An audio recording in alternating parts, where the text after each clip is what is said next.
So in today's lesson, I'm going to talk to you about a concept called significant digits. And so I will often start off this lesson by by asking you a question. So I usually say, well, if I say 1 gram and I say 1.00 grams, do those mean the same thing? So take a minute and think about that. Do those mean the same thing? And the long and short of it is that maybe, right? It's hard to tell when I write numbers in this way, whether they do or they do not mean the same thing. So presumably 1 gram could mean 1.00 grams. But it could also mean 0.99 grams, right? It could also mean 1.4 grams, and I've simply rounded that down. So when I write a number in a simple way with fewer digits, I'm not indicating the same level of confidence as I am if I were to include extra digits in that measurement. So for example, I might describe 1.00 grams as being a number where I know to the second decimal place how accurate that number is and how confident I am in that number. So it's important in science that when I'm writing a number out, the way that I write it matters. Measurement calculations are expressed according to what we call a certain number of significant digits. And by doing so, we indicate to the reader how confident we are in a specific measurement. So let me expand on that a little bit. Right, so you'll remember that last year we looked at density. We studied density, and you'll remember that density is equal to mass divided by volume, right? And so if I were to say, for instance, go ahead and take the mass of an object and then find its volume as well, and I recorded those values, I could use those to calculate the density of that object, right? And so let's say I go ahead and I do that. So I substitute in my known values for mass and volume, and then I go ahead and I calculate the result. And so my result in this case is 0.9464285, blah, blah, blah, and so on and so forth. So let's examine that. So does it make any sense whatsoever that I have this number, this value calculated for density that I know to, I don't know, what is that? 1, 2, 3, 4, 5, 6, 7, at least seven decimal places. I know to that degree of confidence, and I got that from two values that were I was far less confident about the measurement there, right? How can I get a super accurate value here from two numbers that were far less accurate? Like, that's just not possible, right? And so there have to be some guiding rules around how I take this value and I round it so that it makes sense based on the numbers that were used to calculate that value. So that's what we're going to learn today, right? It doesn't make any sense for that calculated measurement to have a greater degree of certainty than the values it was calculated from. And so what we're going to go through today are the rules that guide how we decide to round that number. And so the first thing I'm going to do is a quick recap of scientific notation, which we would have learned last year. And so in science, we use scientific notation to take really large or really small numbers and write them in a way that is a little bit less tedious to write out and less prone to error. So for example, if I were to look at the speed of light is, let me write it out, 3, 8, 1, 2, 3. There we go, meters per second. Okay, that many meters per second. So that is prone to error. You can see all these zeros here. Let's say I were trying to transpose that number to a different place, then I'd be likely to make mistakes. And also it takes up a lot of room. It's kind of a pain. So the way that we convert that to scientific notation is we're going to find a position within that number where the decimal place can go, where the value that I get is between 1 and less than 10. And I'm going to multiply it by a factor of 10 based on how many decimal places I've moved. So in this case, I'm going to move my decimal place between the 3 and the 8 because that will give me 3.8, which is following that guideline. And then I've moved my decimal place. To get 3.8, I had to move how many factors of 10? 1, 2, 3, 4, 5, 6, 7, 8. So 3.8 times 10 to the power of 8 meters per second. So there I go. There's my value that I've taken a really larger number and moved that into scientific notation. All right, so again, I could also do that with a much smaller number, right? So let's say, for instance, I'm going to go 0.00000000459, and I'm going to take that and I'm going to make that into a number written in scientific notation. It's going to save me a little bit of space and it'll be a little bit less painful. So I'm going to apply the same process. My decimal place, I'm going to move between the 4 and the 5 to give me 4.59. But now I'm moving my decimal place to the right. 1, 2, 3. Let me get that right. 1, 2, 3, 4, 5, 6, 7, 8, 9, 10 spots. So I've moved my decimal place back 10 spots, which means my exponent needs to be negative, right? I'm going to take this larger number and multiply it by a negative power of 10, which will make my number smaller. So there I go. There's our quick recap of scientific notation. And so first of all, I want to say don't copy these notes down because they are on the worksheets that I've provided to you or will be providing to you. So I'm just going to go through them because I think this is an easier way to make sense of them for you. So the first rule that we're going to go through is knowing when numbers are what we call significant. And what I mean by significant is when they count, okay, when we count them in. So the first rule is that non-zero numbers, okay, the numbers 1 through 9, are always significant. We always count those. So to give you an example, I would say that the number 141 has 3 sig figs, or 3 significant figures, right? The 1, the 4, and the 1. I would also say that, 1.329 times 10 to the power of 3 has 4 significant digits. Right? The power of 10 is just a multiplier. It doesn't have anything to do with this value here because I know all that would do would just be to expand that number into standard form, right? So 4 sig figs. Right? Now we get into when things get a little bit tricky. So let me move this up a bit, okay? Because the rules with zeros are the tricky ones. So we're going to say that a 0 sometimes counts. So here we're going to distinguish when those zeros do count. Okay, so zeros count if they're between 2 zeros, 2 non-zeros. So I like to say that this is like when those zeros are sandwiched between 2 numbers. So for example, if I were to look at 1.01, this 0 right here is sandwiched between the 1 and the other one. So it would have 3 significant digits. In the same way, 2.002 would have, well, let's count them.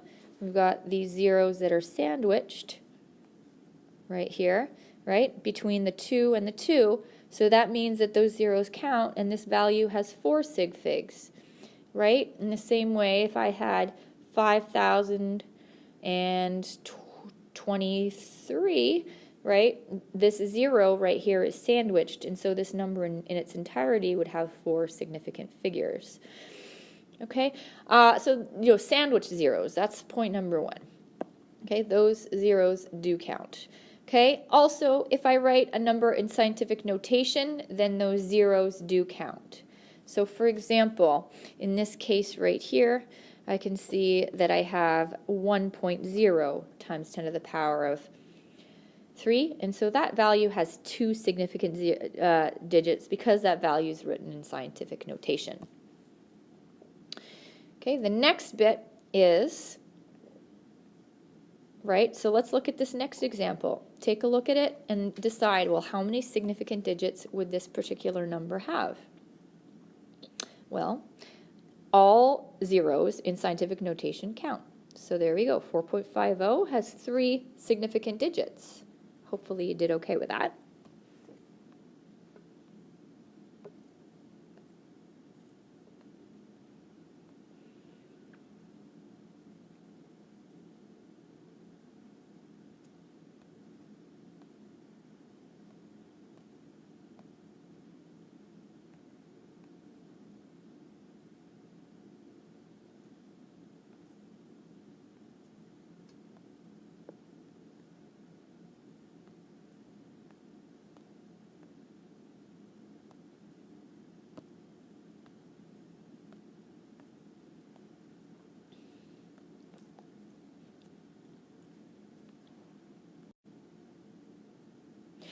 So now zeros also count if they are what we call a trailing zero with a decimal. So if those zeros are trailing, meaning if they're at the end of a digit and they're after a decimal, then they have to count.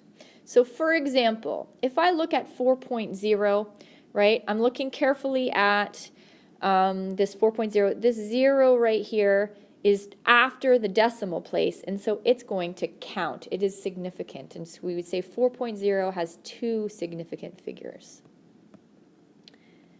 Right? If I look at 259.00, how many significant figures will that have? Well, I know that these zeros right here I can see are after the decimal, therefore they count.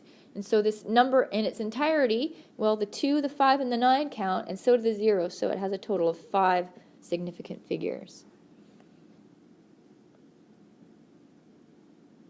Okay. One thing, I should give you another example. Let's say I had 7, let me write this out, 750.0. The question I will get is, well, you know, this 0 right over here is not after the decimal. What about it? Well, I would consider that 0 to be sandwiched between 2 other numbers that do count, 2 other digits that are significant. So this 0 counts because it's after the decimal place, and this 5 counts because it's a non-zero. So therefore, this 0 right here is sandwiched. And so this value in its entirety would have 4 significant figures. Next, I want to talk about the occasions where a 0 does not count, where it's not significant. So a 0 is not significant if it's what we call a leading 0. A leading 0 is a 0 that comes before any other non-zero numbers. Okay, so for example, if I have 0.009, these zeros right here, they are leading zeros because there isn't another non-zero before it. So the only digit that is significant here is the 9. Okay. Also, let's go. So 0.0005 also has only 1 significant figure. Now, another question I get often is this. What if I had 0, oopsies, let me write that out here. 0.0, let me restart this, 0.0520. How many significant digits would that have? So take a minute to think about what your answer would be, and then I'll reveal my answer. So let's dissect this. I know that these zeros right here are leading, so they do not count. I'm not counting those ones. These 2 digits right here are non-zeros, so they have to count. And this 0 right here is a trailing 0 after my decimal, so it does count. So this number has 3 significant figures. There we go. All right, so let's carry on with our next example. So another time where our trailing 0 does not count is if it's trailing with a decimal, with no decimal rather. Okay, so if there is no decimal there, then I can't really know how specific the reader is trying to make this digit. And so I do not count those zeros. Okay? And so the 5 right here is the only digit that counts. So if I wanted to let the reader know that 500, that digit 500, I wanted to have that written with a specific number of significant digits, then I would have to take that and convert it to scientific notation, right? 500 could mean 5 times 10 to the power of 2, but it could also mean 5.0 times 10 to the power of 2, or 5.00 times 10 to the power of 2, and so on and so forth. So by writing it in this way, I'm not really making clear the number of sig figs that are intended, the degree of accuracy. So I'm going to go with 1. So, and so on and so forth. So 90,000 has a bunch of zeros in it, but none of them are behind the decimal. And so that means that this digit 90,000 also only has 1 significant digit that we can account for. So now's the time where I'd like you to work through significant figures number 1. and make sure that you're able to successfully answer the questions. And if there are any troubling spots for you, make sure you reserve those questions for us to discuss in class, and we can certainly go through it. So next I want to talk about rounding. And most of you are like, okay, well, rounding, this should be easy. We've done rounding since, the beginning of time in elementary school. It's one of the ways that we teach about estimating.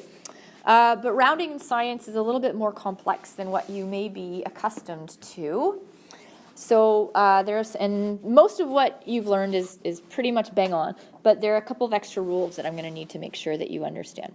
Okay, so the first is this, okay? So we're going to start with the simple stuff, okay? When you're rounding, right, to a specific number of significant figures, you have to look at the digit after the last significant digit, okay?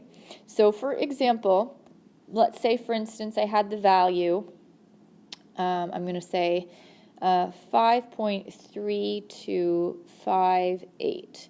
And let's say the question said to you, well, round that to 3 significant figures. Then that means I'm keeping the 5, the 3, and the 2. And so I'm going to look at the last digit, the digit after the last significant digit, which in this case would be the 5. And that's going to help me to determine how to round appropriately. Okay, moving right along. So some of the rules, like I said, are going to be pretty straightforward and ones that you're aware of. So if the last digit, that one that you're looking at, is between 0 and 4, the last sig fig remains the same. So, this is nothing new, right? When we look at this digit right here, we have 142, and we want to round to 2 sig figs. We're keeping the 1 and we're keeping the 4, but the 2 is what we look at. And since that 2 is between 0 and 4, we're going to round down, and that 2 becomes a 0. So we're going to make sure we add in that 0 for place value, because we wouldn't want to round $142 to $14. We want to round it so that it's an estimate of the most accurate amount. Okay, so there's that. That should be no big deal. And in the same way, if we look at this next example, right, if I round a 313.2 to 2 sig figs, I'm keeping the 3, I'm keeping the 1, and I'm looking to the 3 to tell me how to round down, and that's going to tell me to round down, and so I'm going to replace that 3 with a 0, and so my answer should be 310. I'm rounding to the nearest 10. And that's it. Okay. So now I'd like for you to try this next example just to see where you are with this. And let's see how it goes. So if I have 0.630 rounded to 1 sig fig, then what I need to do is I need to say, well, I'm keeping the 6. Remember, the 0 right here is leading, so it does not count. That 6 does count, and so in order to know how to round appropriately, I'm going to look at the 3. The 3 again is telling me to round down, and so rounding this, I get 0.6. And again, when I examine that, I can see that that has only one significant digit because that 0 again does not count. It is a leading 0. So the next rule you should also be familiar with. This is nothing different than what you would have learned in previous lessons. That if the value that you have after the last significant digit is greater than 5 and 9, then you're going to round up. Right? So what you may have learned before is that at 5 you round up, but the rules in science are a little bit different. We're looking for a number to be greater than 5 and between greater than 5 and 9. So let me give you an example here. So if I have 988 and I want to round that to 2 sig figs, then I'm going to be keeping the 9 and keeping the 8, and I'm looking to this 8 right here to tell me how to round. Since it is greater than 5, I'm going to round that up to a 10, right? So that 8 becomes a 0. I'm going to carry the 1, and then 8 plus 1 gives me 9, and then 90. So I end up with 990 as my value.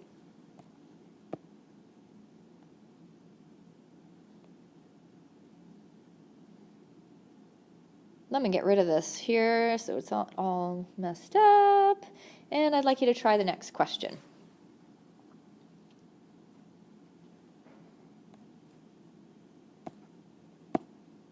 All right, so I look at this and I see, well, I'm keeping the 7 and the 7.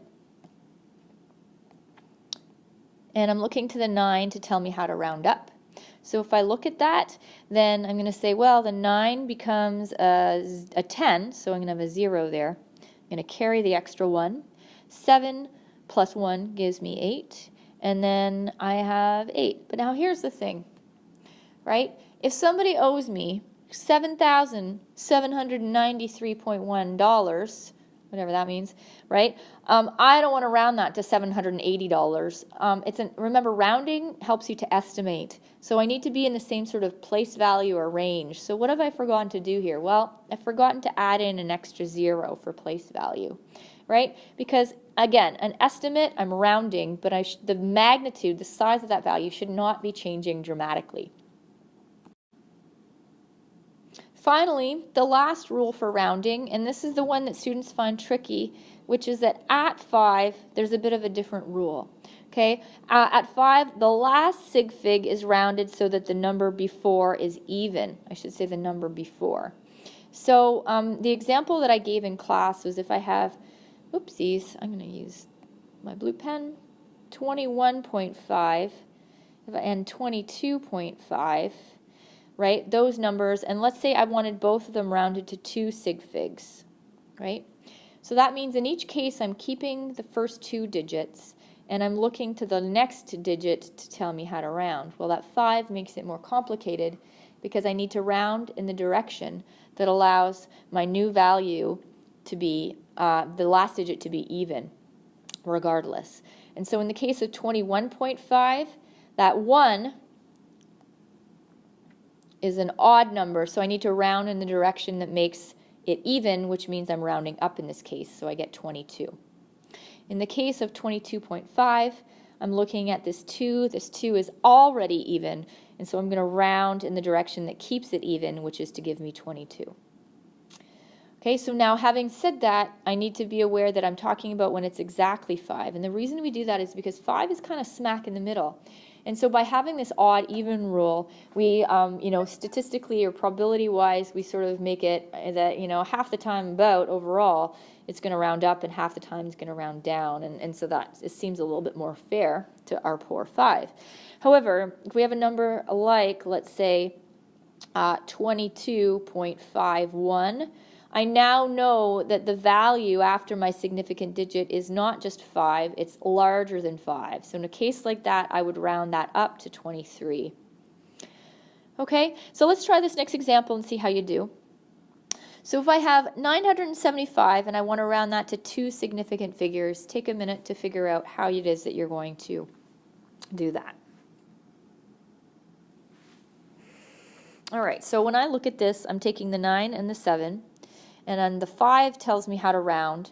And so I'm going to examine the number that comes before that. The number that comes before that is that 7 there, and the 7 is odd, which means I need to round up. So 975 rounded to 2 sig figs. I'm going to round that up to an 8, and so that's going to give me 980.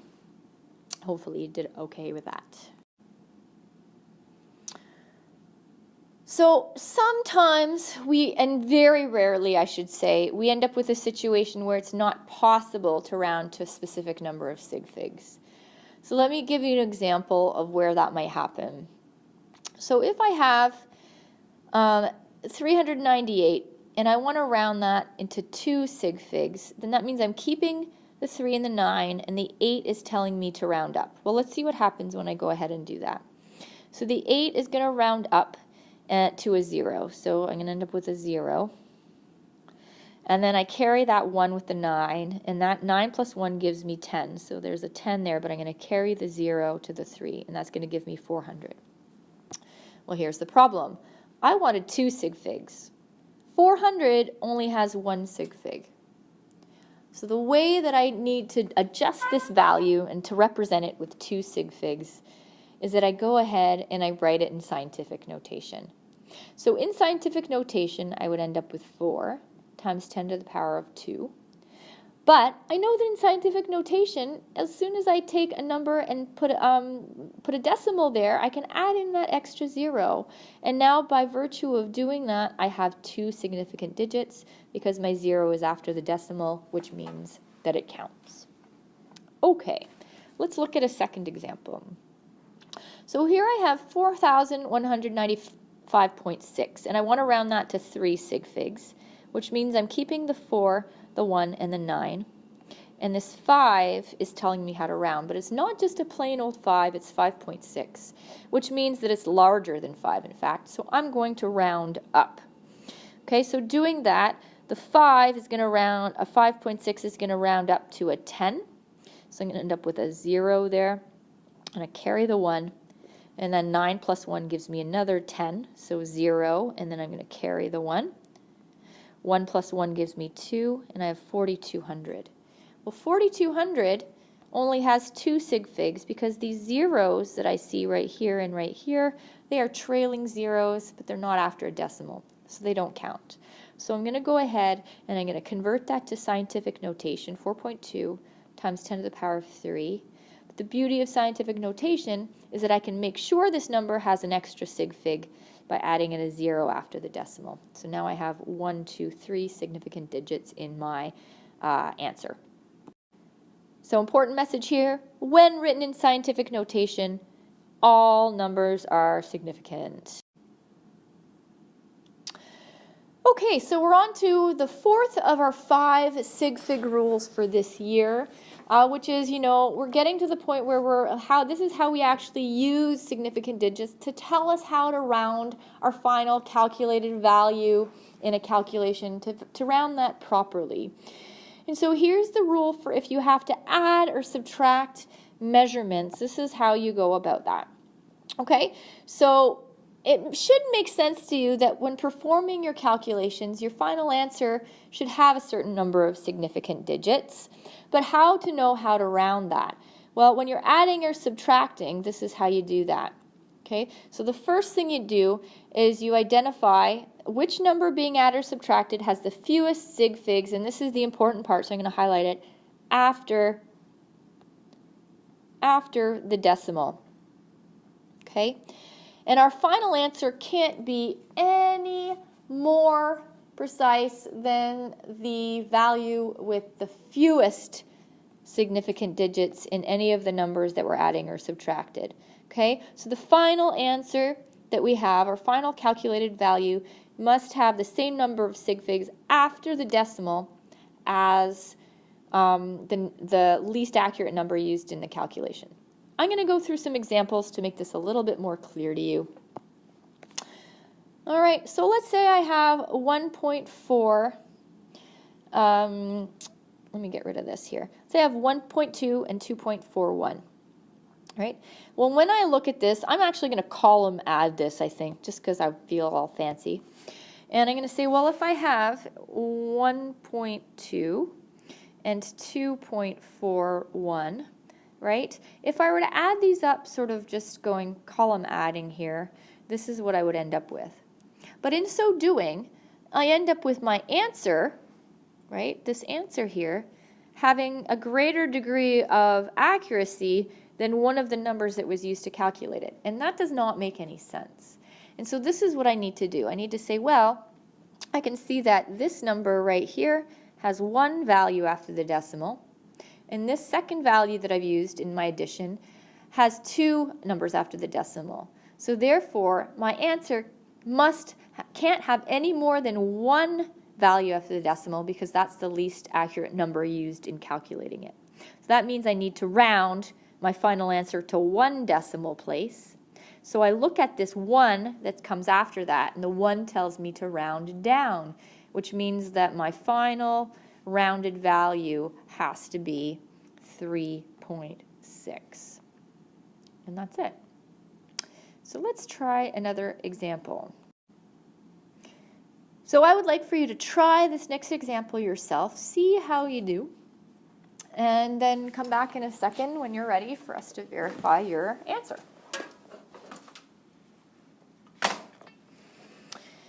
All right, so when I look at this, I'm going to go ahead and column add it, though. You can just go ahead and do this with your calculator, and that is obviously totally acceptable. Do what you're comfortable with and what you're most confident in. So I'm going to go ahead and do this. So 0.667, and I'm subtracting 0.44. Okay, so going through this, 7 minus nothing is 7, 6 minus 4 is 2, 6 minus 4 is 2, and then 0 minus 0. So there I go. But I can see that in my two values used to make this, in the subtraction, I have a value with 3 decimal places and a value with 2, which means my answer can't be any more, can't have any more than 2 decimal places. So the 2 and the 2 stay. The 7 tells me that I need to round up. And so my final answer should be 0.23. Hopefully you did okay with that. Let's try another example. All right, so try this last example, and then we'll come together and make sure that you're on the right track. Okay, so I'm going to column add these, or subtract rather. 74.626 minus 28.34. All right, so 6 minus nothing is 6. I'm going to borrow here. 12 minus 4 is 8. 5 minus 3 is 2. All right, so there now I need to borrow, make this 14. 6. 14 minus 8 is 6. 6 minus 2 is 4. So 46.286. But of course, use your calculator if you're more comfortable with that. So now, I can see that my values have 3 and 2 decimal places respectively. So I'm going to truncate that value, round it to 2 decimal places. The 6 here is telling me to round up. And so my final recorded measurement should be 46.29. Okay, hopefully you did okay with that.